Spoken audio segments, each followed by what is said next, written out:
Hi అండి, welcome to లేకాస్ recipes. ఈరోజు మనం ఫ్రూట్ సలాడ్ని ఎలా ప్రిపేర్ చేసుకోవాలనేది చూద్దామండి. ఇది సమ్మర్లో ఎక్కువగా అందరూ ప్రిపేర్ చేసుకుంటారు కదా.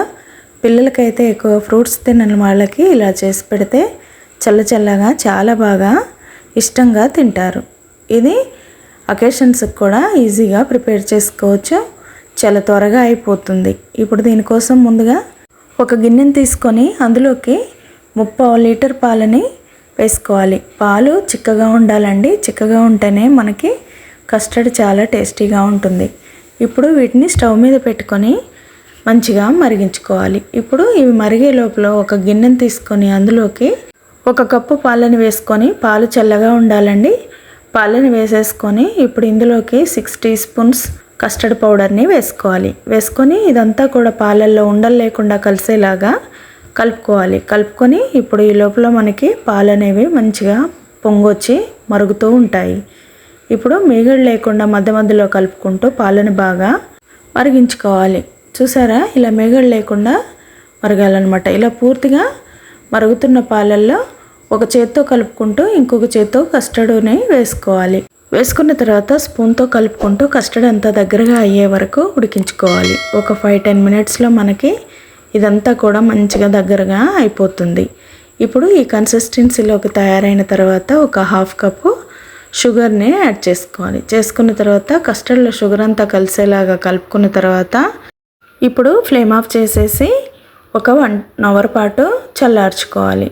ఇలా పూర్తిగా చల్లారిపోయిన దాన్ని మూత పెట్టుకొని ఫ్రిడ్జ్లో ఒక 2-3 అవర్స్ పాటు పెట్టుకోవాలి. పెట్టుకున్న తర్వాత ఇలా పూర్తిగా ఇంకొంచెం చిక్కగా దగ్గరగా అవుతుంది. చూసారా, ఇలా అవుతుందన్నమాట. అయిన తర్వాత ఇప్పుడు దీన్ని బాగా కలుపుకోవాలి స్పూన్తో. ఇప్పుడు క్రీమీగా తయారవుతుంది మనకి. మరీ ఎక్కువ చిక్కగా ఉండొద్దండి, మరీ బాగా లూజ్గా ఉండొద్దు. ఈ కన్సిస్టెన్సీలో ఉంటే కరెక్ట్గా సరిపోతుంది. ఇప్పుడు దీన్ని అంతా ఒక్కసారి మనం ఫ్రూట్స్ అనేవి వేసుకోకుండా మనకు నచ్చినట్టుగా ఎంత కావాలంటే అంత క్వాంటిటీని తీసుకొని అందులోకి మనం ఫ్రూట్స్ని యాడ్ చేసుకోవాలి.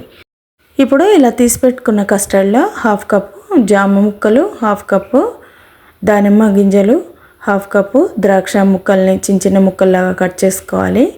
ఒక 1/2 కప్పు యాపిల్ ముక్కలు, 1/2 కప్పు బనానా ముక్కల్ని చిన్నగా కట్ చేసుకొని అన్నిటినీ కూడా ఈ కస్టర్డ్లో వేసేసి మంచిగా కలుపుకోవాలి. ఇలా కలుపుకోవడం వల్ల మనకి కరెక్ట్ కన్సిస్టెన్సీకి వస్తుంది. మరీ చిక్కగా ఉండదండి, మరీ లూజ్గా ఉండదు. ఈ కస్టర్డ్లో కావాలంటే వెనిలా ఎసెన్స్ వేసుకోవచ్చు అండి, ఇలాచి పౌడర్ని కూడా వేసుకోవచ్చు. నేనైతే వేయలేదు, మీరు కావాలంటే వేసుకోవచ్చు. ఇలా తయారు చేసుకున్న కస్టర్డ్లో ఈ ఫ్రూట్సే కాకుండా ఇంకా మీకు నచ్చిన ఫ్రూట్స్ని కూడా వేసుకోవచ్చండి. నేనైతే ఇవి వేసాను. ఇప్పుడు ఇలా ప్రిపేర్ చేసుకున్న కస్టర్డ్ని ఇంటిల్లిపాదికి పెట్టారంటే చాలా బాగా ఎంజాయ్ చేస్తారు. మనం బయట తినవలసిన అవసరం లేకుండా ఇంట్లోనే ఎంతో టేస్టీగా ఫ్రూట్ కస్టర్డ్ని ప్రిపేర్ చేసుకోవచ్చండి.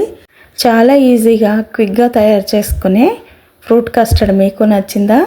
నచ్చితే ఈ ప్రాసెస్లో ఒక్కసారి ట్రై చేయండి. నచ్చితే లైక్ చేయండి, ఫ్రెండ్స్కి ఫ్యామిలీ మెంబర్స్కి షేర్ చేసి లేకాస్ రెసిపీస్ ఛానల్ని తప్పకుండా సబ్స్క్రైబ్ చేసుకోండి. Thank you.